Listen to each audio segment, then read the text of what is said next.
Hi hello welcome to my kitchen. ఈరోజు మన కిచెన్లో చికెన్ ఫ్రై అండి. ఎప్పుడు మీ స్టైల్లోనే కాకుండా ఈ స్టైల్లో చేసి చూడండి. ఎంతో టేస్టీగా ఉంటుంది, కొంచెం ఫ్లేవర్ కూడా యూనిక్గా ఉంటుంది. చూడండి ఎంత బాగుందో, చూస్తుంటేనే మీరు ఒకసారి ట్రై చేసి చూడండి. నేనైతే హాఫ్ కిలో కన్నా కొద్దిగా ఎక్కువ చికెన్, 2 ఉల్లిగడ్డలు, 3 పచ్చిమిరపకాయలు చూడండి ఇలా సన్నగా కట్ చేసుకోవాలండి. ఇప్పుడు మీరైతే ఏ కడాయి అయితే పెట్టుకోవాలనుకుంటున్నారో అందులో పెట్టేసి కొద్దిగా ఆయిల్ వేసి మంచిగా హీట్ అయ్యాక నేను చికెన్ అయితే అందులో వేసేయాలండి. మనం వేసేసిన తర్వాతకి అందులో సాల్ట్ వేయాలి. సాల్ట్ వేసి మొత్తం కలుపుకోవాలండి.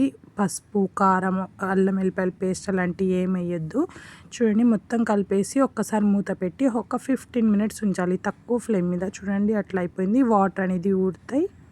తర్వాత కొద్దిగా పసుపు వేసి మళ్ళీ ఒక్కసారి కలపాలండి. చూడండి కొద్దిగా అట్లా జరిపేసి అందులో అల్లం వెల్లిపాయల పేస్ట్ వేసేసి మనం మళ్ళీ ఒకసారి మొత్తం కలిపేసి మూత పెట్టాలండి. ఇది మాత్రం ఒక 5 to 10 మినిట్స్ పెట్టాలి లో ఫ్లేమ్ మీద. ఇప్పుడైతే చూడండి వాటర్ అనేది అందులోనే వచ్చేసి, ఇందులో వాటర్ అనేది మనం అస్సలు యాడ్ చేయకూడదు. చికెన్ ఫ్రై మాత్రం సూపర్ ఉంటుంది. పీసెస్ కూడా మంచిగా మగ్గిపోతాయి. దీనికైతే ఇదే టేస్ట్ అండి, వాటర్ వద్దు. చూడండి ఎంత బాగుందో, వాటర్ సరిపోయింది అందులో వచ్చిన వాటర్. ఇప్పుడైతే ఆనియన్స్ వేయండి.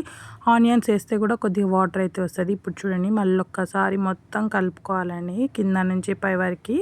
ఉల్లిగడ్డలు కూడా మనం చిన్న ముక్కలు వేస్తాం కాబట్టి మీరు తినేటప్పుడు అసలు ఎట్లాంటివి కూడా కనిపించవు. మొత్తం ఇలా కలిపేసి 2 స్పూన్ల కారం అయితే వేయాలండి. మనం ఎట్లా తింటామో అట్లా వేసుకోవాలి. నేనైతే కొద్దిగా ఎక్కువ వేసాను, మాకైతే అది కొంచెం స్పైసీనెస్ ఉంది. చూడండి మొత్తం కారం కలిసిపోయేటట్టు ఉంచాలి. ఇప్పుడైతే కొద్దిగా పచ్చిమిరపకాయలు వేయాలి. నీళ్ళు అయితే వేయలే నేను అస్సలు. కరివేపాకు వేసాను. కరివేపాకు ఫ్రైస్కి, పులుసులకి చాలా పనికొస్తుంది, టేస్ట్ బాగుంటుంది. మొత్తం కలుపుకొని మూత పెట్టేయాలండి. ఇప్పుడు చూడండి ఎంత బాగుందో, అసలు మొత్తం ఫ్రై అయిపోయింది. ఆయిల్ కూడా సపరేట్ అయిపోయింది. ఇప్పుడు కొద్దిగా గరం మసాలా వేసుకొని మళ్ళీ ఒక్కసారి మొత్తం కలుపుకోవాలండి. చూడండి ముక్కలు కూడా మొత్తం కలిసిపోయింది, మసాలా అంతా సరిపోయింది. ఫైనల్గా స్టవ్ ఆఫ్ అయితే చేసేసామండి. చూడండి ఆయిల్ అనేది కూడా ఎక్కువ అవ్వలేదు మనకి. చూడండి చాలా తక్కువగా అయిపోయింది. మనం వాటర్ వేయాల్సిన అవసరం లేదు. మనం వేసిన ఆనియన్స్, మళ్ళీ అల్లం వెల్లిపాయల పేస్ట్, ఆ చికెన్లో నుంచి వచ్చిన వాటరే సరిపోయింది. చూడండి ఎంత బాగుందో, కలర్ఫుల్గా ఉంది.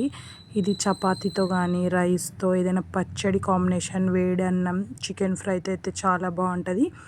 ఒక్కసారి ఈ విధంగా ట్రై చేసి చూడండి. మీకు నా రెసిపీస్ నచ్చినట్టయితే ఒక లైక్ అండ్ తప్పకుండా సబ్స్క్రైబ్ చేయండి. మీరు ఇచ్చే ఒక సబ్స్క్రైబ్ అండ్ లైక్ నాకు ఎంతో మోటివేషన్ ఇస్తుందండి. Thank you.